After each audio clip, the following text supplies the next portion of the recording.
بسم اللہ الرحمن الرحیم۔ السلام علیکم۔ انشاءاللہ ہم آج بھی پروفیسر سید محمد سلیم رحمۃ اللہ علیہ کی کتاب اذکار سیرت کا مطالعہ جاری رکھیں گے۔ الحمدللہ آج اس سلسلے میں ہماری 10ویں نشست ہے اور ابھی تک ہم نے اس کتاب کے صفحہ نمبر 68 تک کا مطالعہ کر لیا ہے۔ آج کا مطالعہ ہمارا صفحہ نمبر 69 سے لے کے 74 تک رہے گا۔ بسم اللہ الرحمن الرحیم۔ دعوت کی لگن۔ دعوت کا کام دائی کا سب سے بڑا فریضہ تھا۔ یہی دائی کی سب سے بڑی دلچسپی تھی۔ اس دھن میں آپ صلی اللہ علیہ وآلہ وسلم ہر وقت لگے رہتے تھے۔ جہاں کہیں انسانوں کا چھوٹا یا بڑا مجموعہ دیکھا، وہاں آپ نے اپنی بات شروع کر دی۔ شرک و بت پرستی کی خرابیاں بیان کیں۔ اس مسئلے پر کئی مداحنت اور کمزوری کا کبھی اظہار نہیں کیا۔ دور دور مقامات پر میلوں ٹھیلوں میں آپ جاتے تھے، دعوت لوگوں کو پہنچاتے تھے۔ عکاس کے میلے میں بھی تشریف لے گئے، ہر کس و ناقص کو دعوت دیتے تھے۔ مکہ میں ایک مقام پر بارات ٹھہری ہوئی تھی، دوسرے لوگ تو کام کاج سے لگے ہوئے تھے۔ دلہن چند عورتوں کے ساتھ بیٹھی ہوئی تھی، آپ وہاں گئے، ان کو بھی دین کی دعوت دی۔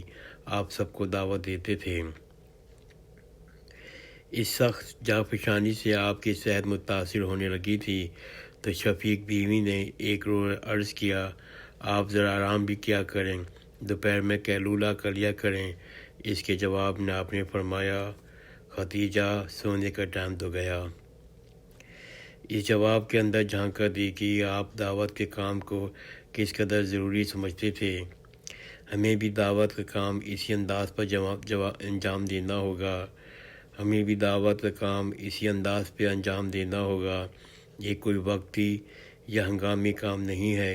یہ کوئی ایسا کام نہیں ہے وقت ملا تو کر لیا ورنہ نہیں کیا، جی میں آیا تو کر لیا، جی نہ چاہا تو چھوڑ دیا۔ دعوت کا کام تو دائی کے لیے اوڑھنا بچھونا ہوتا ہے، اس کے بغیر تو چین ہی نہیں۔ دعوت انسان کو ہر طرح متحرک رکھتی ہے۔ دعوت انسان کو ہر طرح متحرک رکھتی ہے، ہر وقت فعال رکھتی ہے۔ دعوت کا کام انسان ایمان کے تقاضے کے تحت انجام دیتا ہے، ضمیر کی خلش کے تحت انجام دیتا ہے۔ پھر دنیا میں نہ ستائش کی تمنا ہوتی ہے، نہ سوے کی خواہش۔ دعوت کے کام کو مولانا مودودی صاحب نے ایک کاشتکار کے کام سے تشبیہ دی ہے۔ کاشتکار کا کام زمین میں محض بیج پھینک دینے سے پورا نہیں ہوتا، اس کو تو فصل کاٹنی ہے، کھلیان بھرنا ہے۔ وہ تو ایک منصوبے کے تحت کام کرتا ہے۔ پہلے زمین کی جھاڑ جھنکار سے صاف کرتا ہے، پھر ہل چلاتا ہے، بیج بوتا ہے، پانی دیتا ہے، پودوں کی نگہبانی کرتا ہے۔ یہ ایک دو دن کا کام نہیں ہے، مہینوں کی نگہبانی ہوتی ہے۔ مستقل مزاجی سے اس منصوبے پر عمل کرتا رہتا ہے، تب جا کر ایک دن فصل کاٹنے پر قادر ہوتا ہے، تب جا کر اس کا کھلیان غلے سے بھر جاتا ہے۔ ہمیں بھی اس قدر محنت مستقل مزاجی سے کام کرنا چاہیے، تب دعوت کا بیج برابر ہوگا، دعوت پھیلے گی اور افراد دعوت حق قبول کریں گے۔ اجتماعی مسائل پہ دائی کی نظر۔ کسی بھی معاشرے میں سیادت اور قیادت سے اہل لوگوں کو موجودگی نہایت ضروری ہے۔ کسی بھی معاشرے میں سیادت اور قیادت کے اہل لوگوں کی موجودگی نہایت ضروری ہے۔ اس کے لیے صاحب صلاحیت اور صاحب عزیمت افراد کی ضرورت پڑتی ہے۔ دین اسلام کے دائرے میں افراد کا داخلہ برابری جاری تھا۔ دین اسلام کے دائرے میں افراد کا داخلہ برابر جاری تھا۔ ابتدا اور آزمائش کے باوجود لوگ مسلمان ہو رہے تھے، مگر دائی کی یہ کوشش تھی کہ اہل کردار کے صاحب صلاحیت لوگ دین میں داخل ہوں۔ اس جذبے کے تحت آپ صلی اللہ علیہ وسلم نے اللہ تعالیٰ سے یہ دعا مانگی۔ یہ ترمذی کی حدیث ہے، حدیث کا نمبر ہے 3701، اور حدیث کے الفاظ ہیں، اے اللہ، ابو جہل اور عمر بن خطاب دونوں میں سے کسی ایک کو مسلمان بنا دے۔ اللہ تعالیٰ نے حضرت عمر رضی اللہ تعالیٰ عنہ کے حق میں دعا قبول کی وہ مسلمان ہو گئے۔ اس کے بعد مکے میں اسلام کی دعوت اعلان دی جانے لگی۔ اس طرح جب دعوت دیتے 5 سال گزر گئے تو دائی نے حالات کا جائزہ لیا، کس حد تک دعوت میں ترقی ہوئی ہے، آئندے کے امکانات کیا ہیں۔ آپ صلی اللہ علیہ وسلم نے اندازہ لگایا کہ مکہ کا جامد معاشرہ بحیثیت مجموعی دینی حق کو قبول کرنے کے لیے تیار نہیں ہے۔ جب تک کوئی مرکز نہ ہو تو دعوت معلق رہے گی۔ اس کے بعد آپ نے چند منتخب اصحاب کو حبشہ کے ملک بھیجا، وہ دعوت کے نقطہ نظر سے حالات جائزہ لیں۔ یہ بات صحیح نہیں ہے کہ ہجرت حبشہ پناہ پکڑنے کے لیے تھی۔ ایسا ہوتا تو کمزور بے سہارا صاحب کو بھیجتے، حضرت جعفر بنی ہاشم، حضرت عثمان بنی امیہ کو نہ بھیجتے۔ وہاں معلوم ہوا بادشاہ اگرچہ اچھے آدمی ہے مگر کمزور طبیعت کا انسان ہے، پادری اس پر حاوی ہے، اس لیے مہم واپس آ گئی۔ دوسری مرتبہ طائف کا جائزہ لینے کے لیے نقطۂ نظر سے دائی نے خود سفر کیا، مگر طائف کے لوگ اہل مکہ سے بھی زیادہ سخت مزاج اور بدخو نکلے۔ وہاں کے عمرا نے دعوت کی بات سنی ہی نہیں۔ اس سے ظاہر ہوتا ہے دائی کا کام، خاص طور پر قائد کا کام، اندھیرے میں تیر چلانا نہیں ہے، بلکہ چشم بینا سے حالات کا جائزہ لیتے رہنے کی ضرورت ہے، ماحول پر نظر رکھنے کی ضرورت ہے، دعوت کے کام کا جائزہ لیتے رہنا چاہیے، مقاصد دعوت کے پیش نظر اسٹریٹجی پر نظر ثانی کرتی رہنے کی ضرورت ہے۔ دعوت کوئی وظیفہ نہیں ہے جو بہرحال خواہی ناخواہی پڑھتے رہنا چاہیے۔ دائی کو باخبر اور عاقبت اندیش ہونا چاہیے، مسلح ملکی اور مسلح معاشرے پر نظر رکھنی چاہیے۔ فکری غذا کی فراہمی۔ اس عرصے میں نزول قرآن کا سلسلہ جاری رہا، بتدریج یہ قرآن پاک کی آیتیں نازل ہوتی رہیں۔ قرآن مجید کے آخری پاری کی چھوٹی صورتیں اولین دور میں نازل ہوئیں۔ یہ صورتیں دل و دماغ کو غذا مہیا کرتی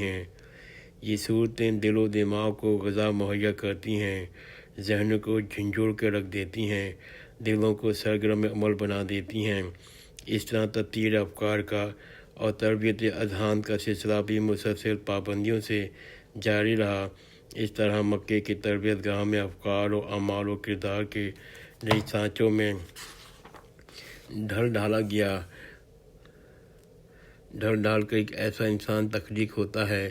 دائی کا کام آج بھی یہی ہے کہ دعوت دینی قبول کرنے والوں کی تربیت کرے، دینی اور فکری غذا مہیا کرے، پیش آمدہ مشکلات میں رہنمائی کرے، اخلاق اور اعمال کی اسلامی اوضاع ادا کرے۔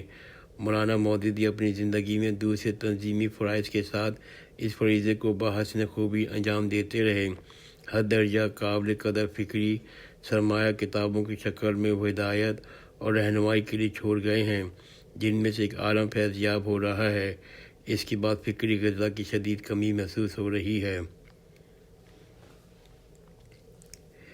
دارالارقم درسگاہ اول۔ جو لوگ اسلام لائے تھے وہ فکری غذا بھی پاتے تھے، دائی کی صحبت میں دینی اور اخلاق کی تربیت بھی حاصل کرتے تھے۔ ابتدائی 3 سال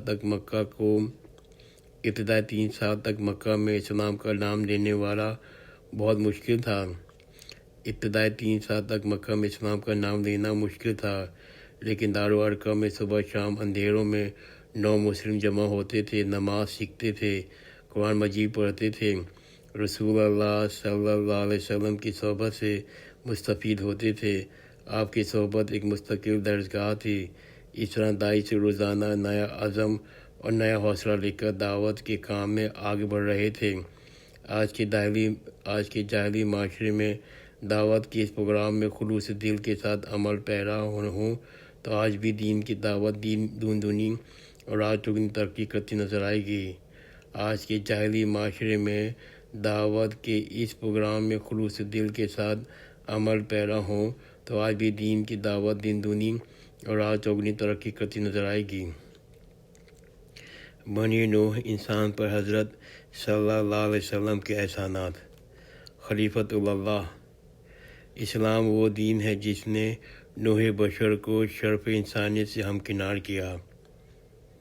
ساری مذہبی کتابوں میں قرآن مجید بھی وہ کتاب ہے جس نے انسان کے خلیفۃ اللہ ہونے کا اعلان کیا ہے۔ خلیفہ ہونے کا ایک مفہوم یہ ہے زمین پر انسان خود مختار ہے اور آزاد ہے۔ ساری کائنات جامد، غیر ذی روح اور غیر ذی عقل مخلوقات سے بھری ہوئی ہے۔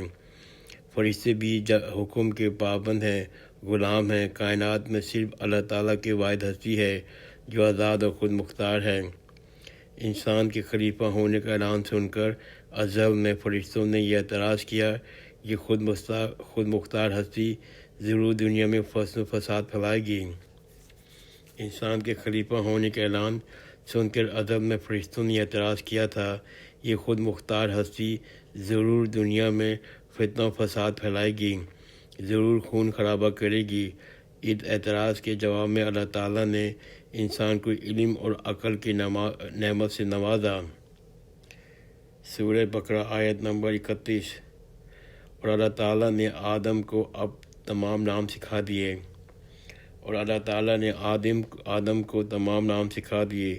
اسما سے مراد تصورات ہے، نام سے مراد تصورات ہے۔ مطلب یہ ہے اللہ تعالیٰ نے فطرت آدم میں تصویر سازی یعنی انتخاب خصائص و محسوسات کی سب بدیت کر دی۔ تخیل، تفکر، تدبیر، تعقل سب در حقیقت تصور سازی کے مراتب اعلیٰ ہیں۔ دوسرے الفاظ میں اللہ تعالیٰ نے انسان کو عقل و فہم کی دولت سے مالا مال کر دیا۔ اعتراضات کے جواب میں عقل کو بخشش کا مطلب یہ ہوا اعتراض کا دفعہ عقل کے ذریعے ہو جائے گا۔ عقل انسان کو بہترین رفیق ہے۔ مادی اشیاء کو سمجھنے میں پھر ان کو استعمال کرنے میں عقل نے انسان کو عظیم الشان خدمات انجام دی ہے۔ دنیا میں انسان کے گرد سب سے بڑا دائرہ مادی اشیاء کا پھیلا ہوا ہے جو طبیعت کی دنیا ہے۔ مادی دنیا کو سمجھنے کے لیے عقل بالکل کافی ہے۔ عقل انفرادی سے اگر کوئی کبھی غلطی سرزد